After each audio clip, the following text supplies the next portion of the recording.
We have exits here, there, and also in the back. The restrooms are out that door and down the hall. And firstly, I want to thank Holy Trinity Church, Olaf and Kristen Luana, for their continued support for music both in the church and in the community. And this is part of the community outreach program. The music at the organ series that's occurring in this church is extraordinary and certainly beyond Seattle quality. So I'm so glad to see so many of you here on a national holiday for sports. And I would also like to render special thanks to Noah Smith, because without Noah's energy and insights, these concerts would not be happening.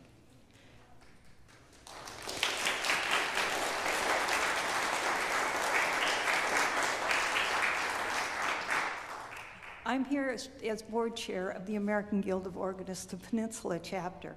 And as a group, we're small but mighty, and the nerds of the nerds of the music world. What we do for each other and for the community is to bring concerts and bring forth the idea that pipe organs and organ music live now and in our lives. It's present, and it deserves the support and the care and the love that performers like Amiel bring to it. And so, without saying any more words, because you're here for the music, please join me in welcoming Amiel Elfert.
It's really wonderful to see so many people here, especially on Super Bowl Sunday.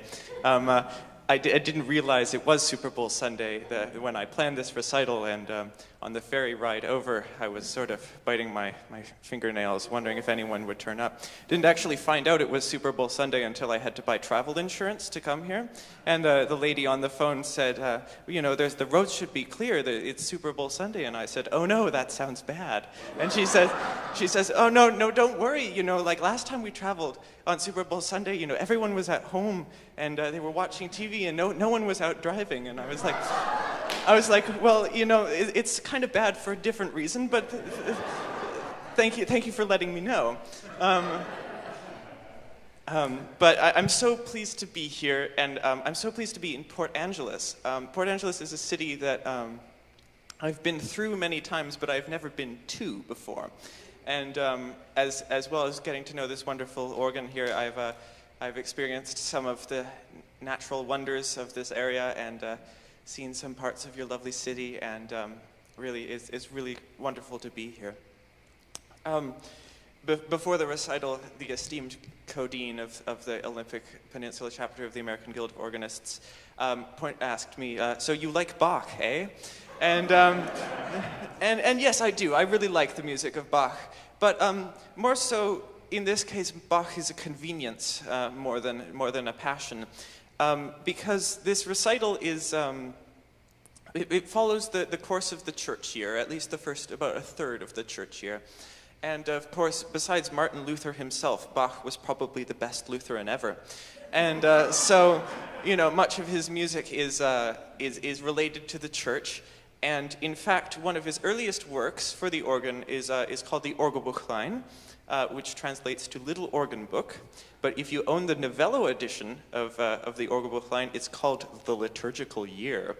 And this is a collection of 45 chorales in 46 chorale settings. Work that one out. And that cover, for the most part, the course of the church year, starting in Advent and working through Christmas and to Epiphany and to Lent and to Easter. And finally, there is one and only one Pentecost setting, which I've elected not to play today, as I'll discuss later. But as using this collection as sort of a framework for a recital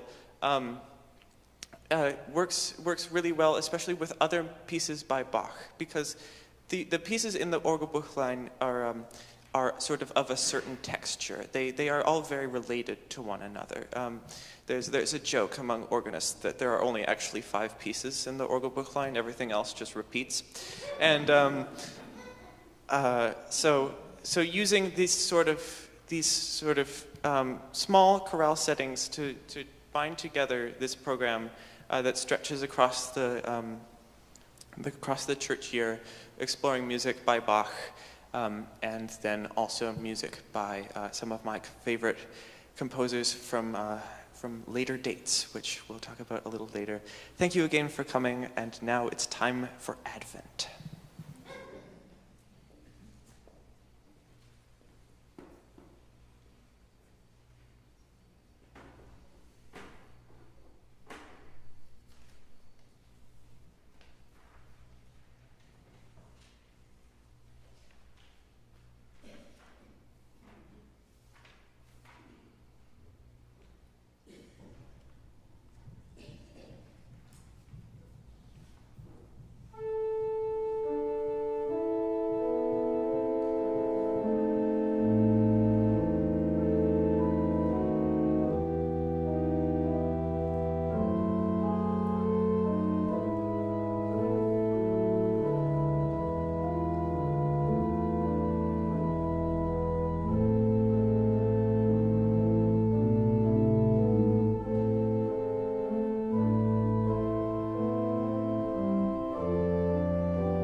So that's gotten us from Advent into Christmas and then into Epiphany just a little bit.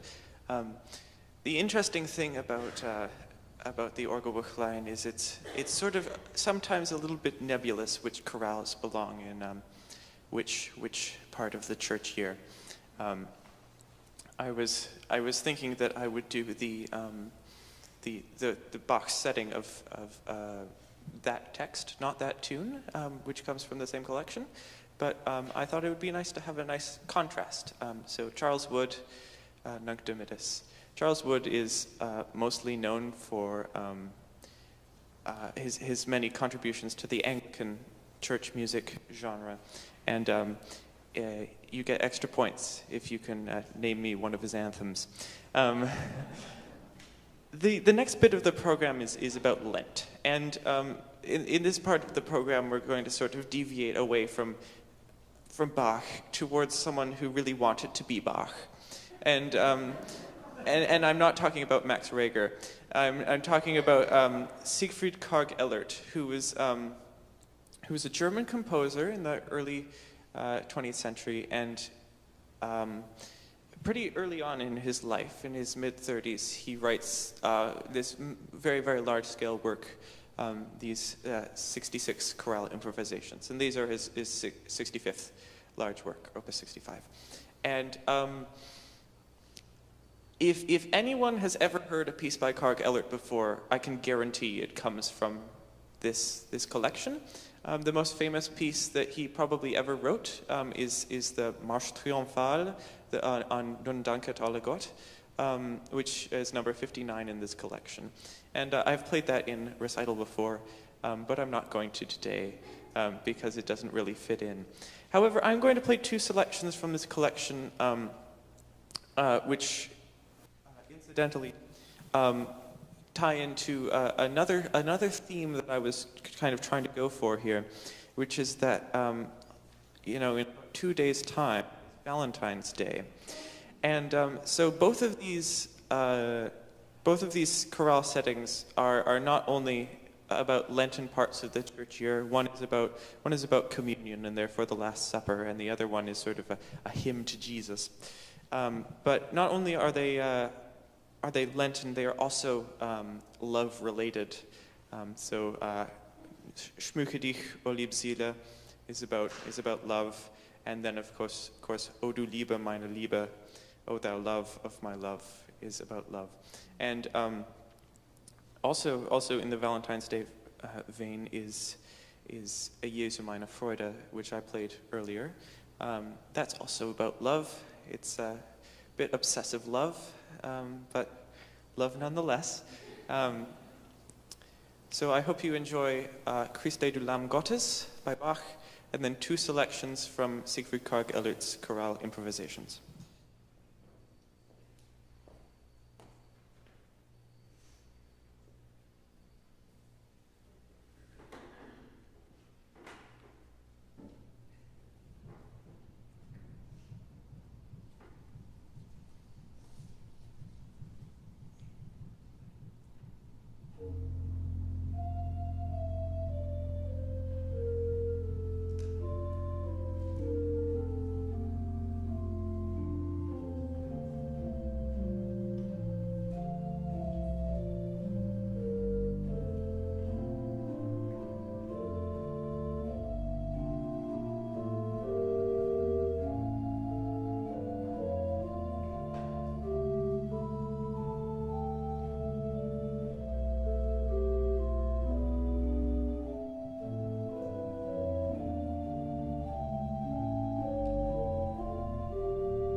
So we're into Easter now, and I'd like to talk a little bit about this next piece because over the course of the past sort of year or so, this has become one of my favorite pieces of music ever written. And this is a piece that I actually stumbled upon. I found a recording with some misspelled words on the CD cover. And I thought, oh, this can't be very good. And but I listened to it anyway, and it was the Livre d'Orgue de Gaston Litez, and one of the pieces was this lead, and it comes from his first published work, which is the Douze Pièces from 1934. And as I mentioned in the program notes, Gaston Litez was one of the Parisian blind organists, and it was not uncommon, especially in the early 20th century, to find blind organists in France and especially in Paris. And the reason for this is a little bit macabre. It's because at this point France was still a fairly agrarian place, and it relied on heavy industry and farming to make its money. And of course, when someone had a child, that child was expected to go work on the farm or go work in the factory. And of course, you can't work on a farm or in a factory if you're blind. And so they had to figure out what to do with all of these blind children. And so at the start of the end of the 19th and early 20th centuries, various institutions were founded, especially in Paris, for the education and the upbringing of the young blind in France. And so this is why so many blind men especially became composers and organists, is because they could not work on a farm or in a factory, so pretty much their only means of finding work was in the arts. And Litez was a blind composer, but he had many contemporaries. Lenglet was famously blind. Vierne was blind. Litez was at one point considered for the position of organiste titulaire of Notre Dame Cathedral in Paris, which he did not get. I can't remember the exact reason why, so I didn't put it in the program notes. He was a contemporary of Lenglet and Messiaen, and he was a fairly heavy-duty composer and a teacher, and it's as a teacher that he's best remembered today, as especially the teacher of Eric Lebrun, and most famously Olivier Latry, who is now the organiste titulaire of Notre Dame Cathedral in Paris. But this lead, I put it in the Easter section because I couldn't find another place to put it. This is a piece which I think that there's a lot of sort of pain in it, and it's not a very extroverted piece, but it's sort of, to me, it's a very surprising piece in many ways, and it's a very emotional piece. And throughout the past year, learning this piece and then sort of finding it in many different contexts has been very meaningful to me, because in some way it encompasses every emotion that there is. It's deeply introspective and longing, but somehow there's this sort of ecstasy and exuberance, especially in the middle. One of my favorite pieces is Howell's Hymnus Paradisi, and a friend of mine was remarking how a piece like that, which is filled with so much pain, can have these moments of sheer ecstasy, which you can either interpret as a scream of anguish or a scream of delight. And I think that's very much the same in this piece. It's sort of just massive emotion. As an aside, this is the most English-French piece ever composed. After I played it for an evensong for the first time, my teacher looked at me and he said, "Are we sure that Litez and Howells never met?" It's got that sort of English, I don't know what. I can't say je ne sais quoi because that's going the other direction. But I hope you enjoy Gaston Litte's lead.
Well, thus concludes Easter in perhaps a bit of a morose way. Before I play the last piece, this is the part of the concert when oh good, microphone's turned off. When the inevitable thank yous arrive. There are so many people to thank today, and I would really like to start by thanking the Olympic Peninsula chapter of the American Guild of Organists, and especially Noah Smith and Terry Rice, who are the co-deans, I think. Yes, that's right. Who sponsored this concert. Thank you so much. To everyone here at Trinity Lutheran Church, I extend my thanks to you, especially Pastors Olaf and Christina. This is, we can't have a concert without having an instrument to have it with. So, and to the parishioners, thank you for your warm welcome and your generous hospitality. It's been so wonderful to get to know some of you, and to spend time here in Port Angeles. Thank you to the audience. Thank you to you all for coming today and listening to me talk and play. Sometimes there's a little bit too much of the former, I know. And then thank you to Rose and Lydia for taking me up Hurricane Ridge and looking at mountains and not pushing me off. It's kind of important that I have like all my appendages when I arrive on the morning. It's kind of hard to play the organ sans one leg, but I would do my best. And then of course the biggest thank you goes to Noah Smith, who director of music at this fine church, who organized everything. Spent the last 48 hours carting me around Port Angeles, and generally so wonderful to play here. Thank you, Noah. Thank you, everyone at Trinity. Thank you, AGO. And now it's time for Pentecost. And here's the oddity on this program, is that there's no Bach for Pentecost. And why is that, you ask? Well, the fact of the matter is the Orgelbuchlein prelude for Pentecost, there's only one, is kind of boring. And incidentally, it's based on the same tune of the piece that I'm about to play. And there's an even longer version with another half that's much better. So I've left Bach out of this part. I think you'll get enough Veni Creator as is. So here's the ending of Maurice Duruflé's Veni Creator.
Thank you, everybody, so much for coming. I'd just like to say a few words.